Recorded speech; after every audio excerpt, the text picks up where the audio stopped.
To our channel. So ഇന്നത്തെ നമ്മുടെ video ഇന്ന് ജൂലൈ 1 ഡോക്ടേഴ്സ് ഡേ ആണ്. അപ്പോൾ അതിൻ്റെ ഭാഗമായിട്ട് നമ്മുടെ ചാനലിൽ വരുന്നത് ഡോക്ടർ അസറുദ്ദീൻ സാറാണ്. അപ്പോൾ സാറ് ഒരു യുനാനി ഫിസിഷ്യൻ ആണ്. അതിനോടൊപ്പം തന്നെ സാറ് പോസ്റ്റ് ഗ്രാജുവേറ്റ് ഇൻ അക്യുപഞ്ചറും കൂടെ ചെയ്തിട്ടുണ്ട്. അപ്പോൾ നമുക്ക് നമ്മുടെ സാറിനെ വെൽക്കം ചെയ്താലോ.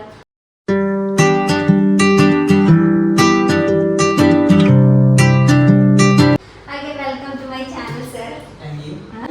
സർ, ഈ ഒരു ഡോക്ടേഴ്സ് ഡേ ആയിട്ട് എന്താണ് സാറിന് പറയാനുള്ളത്? പല രീതിയിലുള്ള ദിവസങ്ങൾ നമ്മൾ ആഘോഷിക്കുന്നുണ്ട്. ഇപ്പോൾ ഡോക്ടേഴ്സിനെയും കൂടി ഓർമ്മിക്കുന്ന ഒരു ദിവസം വന്നതിൽ വളരെ സന്തോഷമുണ്ട്. കാരണം പല രീതിയിൽ വളരെ കഷ്ടപ്പെട്ട് വർക്ക് ചെയ്യുന്ന പല ഡോക്ടേഴ്സ് ഉണ്ട്, നമ്മുടെ ടീച്ചേഴ്സ്, അതുപോലെ തന്നെ പല രീതിയിൽ പ്രോഗ്രാമുകൾ കണ്ടെത്തിയുന്ന ആളുകൾ.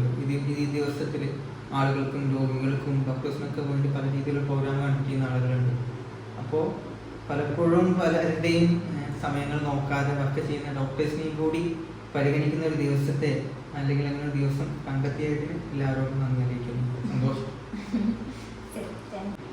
സാർ എങ്ങനെയാണ് ഈ ഒരു ഫീൽഡിലേക്ക് വന്നത്? ഐ മീൻ, സാർ എന്തെങ്കിലും ഇൻസ്പയർ ചെയ്തിട്ടാണോ, അല്ലെങ്കിൽ സാർ എന്തെങ്കിലും ഇൻസ്പിറേഷൻസ് ഉണ്ടായിട്ടുണ്ടോ ഈ ഒരു ഫീൽഡ് ചൂസ് ചെയ്യാൻ വേണ്ടിയിട്ട്? സത്യം പറഞ്ഞാൽ +2 കഴിഞ്ഞപ്പോൾ ഒരു മെഡിക്കൽ ഫീൽഡിലേക്ക് വരുന്നത് ഞാൻ ആഗ്രഹിച്ചിരുന്നില്ല. എൻ്റെ ഒരു സുഹൃത്ത് ഡോക്ടർ മുഹമ്മദ് ഖമീസ്മാൻ, അദ്ദേഹം ഈ +2 കഴിഞ്ഞ ടൈമിൽ ഒരു ക്രാഷ് കോഴ്സിന് പോയിട്ടുണ്ടായിരുന്നു.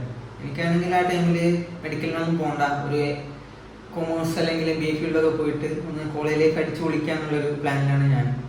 അപ്പോൾ ഞാൻ എത്ര വിളിച്ചിട്ടും ചെല്ലുന്നില്ല. അപ്പോൾ അവൻ എൻ്റെ വീട്ടിലെ ലാൻഡ് ഫോണിലേക്ക് വിളിച്ചു. ഈ ക്രാഷ് കോഴ്സിനെ കുറിച്ചൊക്കെ ഡിസ്കഷൻ നടന്നു. അപ്പോൾ അതെൻ്റെ ഫാദർ കേട്ടു. എൻ്റെ ഫാദർ കേട്ടിട്ട് എൻ്റെ ബയോളജി ടീച്ചർ വിളിച്ചിട്ട് ഈ കാര്യങ്ങളൊക്കെ സംസാരിച്ചു. അപ്പോൾ ടീച്ചർ പറഞ്ഞു, എന്താ ഞാൻ പഠിക്കുന്ന കുട്ടികളല്ലേ, ഒന്ന് പോയിട്ട് അറ്റൻഡ് ചെയ്തു നല്ലതാണോ.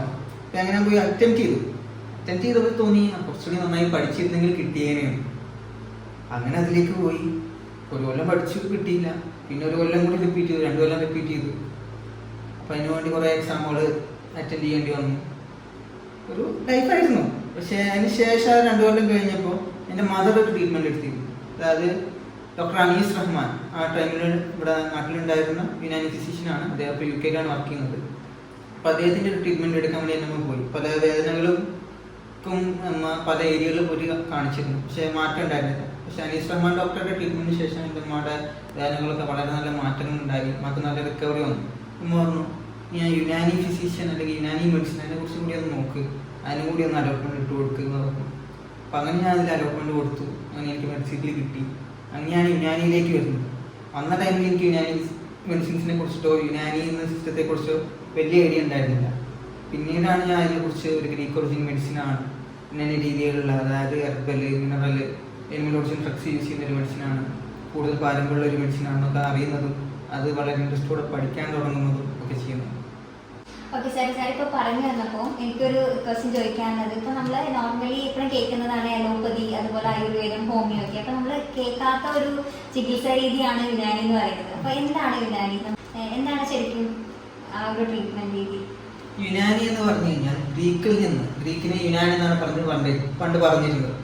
അതായത് ഗ്രീക്കിൽ നിന്ന് ഉത്ഭവിച്ചൊരു ചികിത്സാ രീതിയാണ്. അതായത് ആധുനിക വൈദ്യശാസ്ത്രത്തിന്റെ പിതാവ് എന്ന് പറയുന്ന ഹിപ്പോക്രാറ്റസ് ആണ് യുനാനി വൈദ്യശാസ്ത്രത്തിന്റെയും പിതാവായിട്ട് പറയുന്നത്. അദ്ദേഹം പുറത്തു വെച്ച 4 ഹ്യൂമറൽ തിയറി, അതായത് രക്തം, പിത്തം, കഫം, കറുത്ത പിത്തം എന്നിവയുടെ ബാലൻസ് മൂലമാണ് നമ്മൾ രോഗാവസ്ഥയിലല്ലാതെ ബാലൻസ് ചെയ്ത് നിൽക്കുന്നത് എന്നുള്ള തിയറി ഇപ്പോഴും ഫോളോ ചെയ്യുന്ന ഒരേ ഒരു system Unani system of medicine ആണ്. അപ്പോൾ ഗ്രീക്കിൽ നിന്ന് ഉത്ഭവിച്ചു എന്നതിന് ഉപരി അത് Iraq, Persia, middle east, Uzbekistan പോലെ രാജ്യങ്ങളിലൂടെയൊക്കെ സഞ്ചരിച്ച് ഇന്ത്യയിലേക്ക് എത്തി. ഇന്ത്യയിൽ നമ്മുടെ അഫ്ഗാനിലെ ഡോക്ടേഴ്സും അതുപോലെ തന്നെ ഡൽഹി ഭരണകൂടത്തിലും അതുപോലെ തന്നെ മുഗൾ രാജാക്കന്മാരുടെ ടൈമിലൊക്കെ ഏറ്റവും വലിയ റോയൽ ട്രീറ്റ്മെന്റ് ആയിട്ട് കണ്ടുകൊണ്ടിരുന്ന ഒരു ട്രീറ്റ്മെന്റാണ് യുനാനി സിസ്റ്റം. അതിന് പിന്നെ യുനാനി ആൻഡ് ആയുർവേദ എന്നുള്ള രീതിയിൽ ഒരു കോളേജാക്കി നിർമ്മിച്ചത് ഡോക്ടർ അജ്മൽ ഖാൻ ആയിരുന്നു.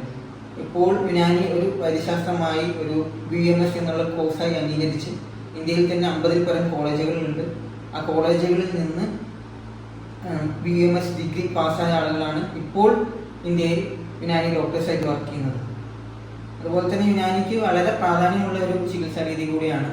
അതായത് യുനാനിയിൽ ഭക്ഷണം കൊണ്ടും തെറാപ്പികൾ ഉപയോഗിച്ചുകൊണ്ട്, അതായത് നമ്മുടെ കപ്പിംഗ്, ഈച്ചാമ പോലുള്ള തെറാപ്പീസ് ഉപയോഗിച്ചുകൊണ്ട്, മരുന്നുകൾ ഉപയോഗിച്ചുകൊണ്ടും ഉള്ള ട്രീറ്റ്മെന്റ്സ് പറയുന്നുണ്ട്. അതുപോലെ തന്നെ ഇലാജുൽ സർജറിയെ കുറിച്ചും പറയുന്നുണ്ട്. പണ്ട് കാലത്ത് അബു ഖാസിം ബെഹ്റാബി എന്ന് പറഞ്ഞിരുന്ന ഒരു ഫിസിഷ്യൻ, അദ്ദേഹം ഒരു ബന്ധം തന്നെ സർജിക്കൽ എക്യുപ്മെന്റ്സിനെ കുറിച്ചിട്ട് യുനാനിയിൽ എഴുതിയിട്ടുണ്ട്. പക്ഷെ ഇന്ന് വളരെ ചുരുക്കമായിട്ടാണ് MS കാര്യങ്ങൾ നടത്തുന്നത്. അതായത് കോളേജുകൾ വളരെ ചുരുക്കമാണ്. അപ്പോൾ ഇത്രയും വിപുലീകരിച്ച ഒരു സിസ്റ്റമാണ് ശരിക്കും Unani system. Okay sir. Sir, സാറിന്റെ റോൾ മോഡൽ ആരാണ്? അതുപോലെ എങ്ങനെയാണ് റോൾ മോഡൽ ആയത്? അതിനെ കുറിച്ചിട്ടൊന്ന് പറയാമോ? ഒരു റോൾ മോഡൽ എന്ന് പറയുമ്പോൾ ഒരു ബുദ്ധിമുട്ടാണ്. കാരണം ഇഷ്ടംപോലെ ആളുകളുണ്ട്. എങ്കിലും ഞാൻ എടുത്തു പറയാൻ ആഗ്രഹിക്കുന്ന ചില വ്യക്തികളുണ്ട്. ഒന്ന് ഡോക്ടർ സെയ്ഫ്. അദ്ദേഹം എൻ്റെ ജൂനിയറാണ്. പക്ഷെ അദ്ദേഹത്തിനോടൊപ്പം നിന്നിട്ടാണ് ഞാൻ പല കേസുകൾ കാണാൻ തുടങ്ങിയതും ഒരു തെറാപ്പിയെ കുറിച്ച് കൂടുതൽ പഠിച്ചതും കാര്യങ്ങളൊക്കെ. അപ്പോൾ എൻ്റെ പല ടീച്ചേഴ്സ്, പല സാറന്മാർ, അങ്ങനെ പല പല സാറന്മാരുണ്ട്. എല്ലാവരും പേരെടുത്ത് പറയുകയാണെങ്കിൽ ഓരോ ആളുകളിൽ നിന്ന് നമുക്ക് പലതും പഠിക്കാനുണ്ടാവും. ഈവൻ അലോപ്പതി ഡോക്ടേഴ്സ് ആയിക്കോട്ടെ, അവരും അടക്കം നമുക്ക് പല കാര്യങ്ങളും നമുക്ക് പറഞ്ഞു തന്നിട്ടുണ്ട്. ഡോക്ടർ ബിജിൻ സാറൊക്കെ പറയുമ്പോൾ അലോപ്പതി ഡോക്ടറാണ്, ആയുർവേദ ഡോക്ടറാണ്. അപ്പോൾ അദ്ദേഹം അടക്കം പല കാര്യങ്ങളും നമുക്ക് പറഞ്ഞു തരുമ്പോൾ, പേഷ്യൻസിനെ മുന്നിൽ വെച്ച് നമുക്ക് കാണിച്ചു തരുമ്പോൾ, എൻ്റെ അക്യുപഞ്ചറിൽ എൻ്റെ സാറായിട്ടുള്ള പ്രദീപ് ആന്റണി സാറ്, ഗഫൂർ സാറ്, ഓരോ സാറന്മാരെ എടുത്ത് പറയുമ്പോൾ എല്ലാവരും നമ്മുടെ റോൾ മോഡൽസാണ്.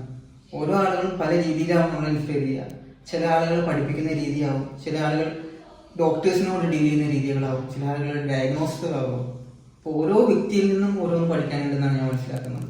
എൻ്റെ ഓരോ ടീച്ചേഴ്സിനെയും എന്നെ പഠിപ്പിച്ച ഓരോ ഡോക്ടേഴ്സിനെയും ഞാൻ എൻ്റെ റോൾ മോഡലായിട്ട് തന്നെയാണ് കാണുന്നത്. സാറിന്റെ ഫാമിലി ഒക്കെ എങ്ങനെയാണ് സാർ ഇങ്ങനെ ഒരു ഫീൽഡിലേക്ക് വരുമ്പോൾ അവരുടെ റെസ്പോൺസ് എങ്ങനെയായിരുന്നു? തീർച്ചയായിട്ടും ഫാമിലിയുടെ സപ്പോർട്ടില്ലാതെ ഞാൻ ഒരിക്കലും ഇവിടെ എത്തില്ല. കാരണം പലപ്പോഴും നമുക്ക് ഫസ്റ്റ് ടൈമിൽ തന്നെ ഒരു എക്സാം എഴുതി കിട്ടിയ ഒരു വ്യക്തിയല്ലേ ഞാൻ. ഫസ്റ്റ് ടൈം എഴുതി കിട്ടിയില്ല, പിന്നെ റിപ്പീറ്റ് ചെയ്തു കിട്ടിയില്ല, രണ്ടാം പ്രാവശ്യം റിപ്പീറ്റ് ചെയ്തു.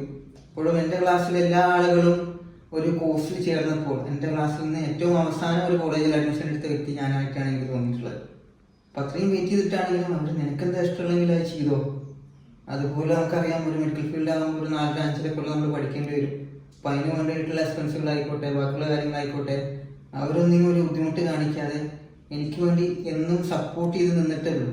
എൻ്റെ മദറാണെങ്കിലും ഏതൊരു ദിവസം ഞാൻ രാവിലെ എണീറ്റ് പോവുകയാണെങ്കിൽ, ഒരു 6 മണിക്ക് എണീറ്റ് പോവുകയാണെങ്കിൽ ഉമ്മ അതിൻ്റെ മുന്നേ എണീറ്റ് എനിക്ക് വേണ്ട ഭക്ഷണങ്ങൾ ഉണ്ടാക്കി വെച്ചിട്ടുണ്ടാവും. അപ്പം അതിനോട് ആവശ്യം വന്ന് വിളിക്കുമ്പോൾ ഉപ്പ അത് ചെയ്തു തരും.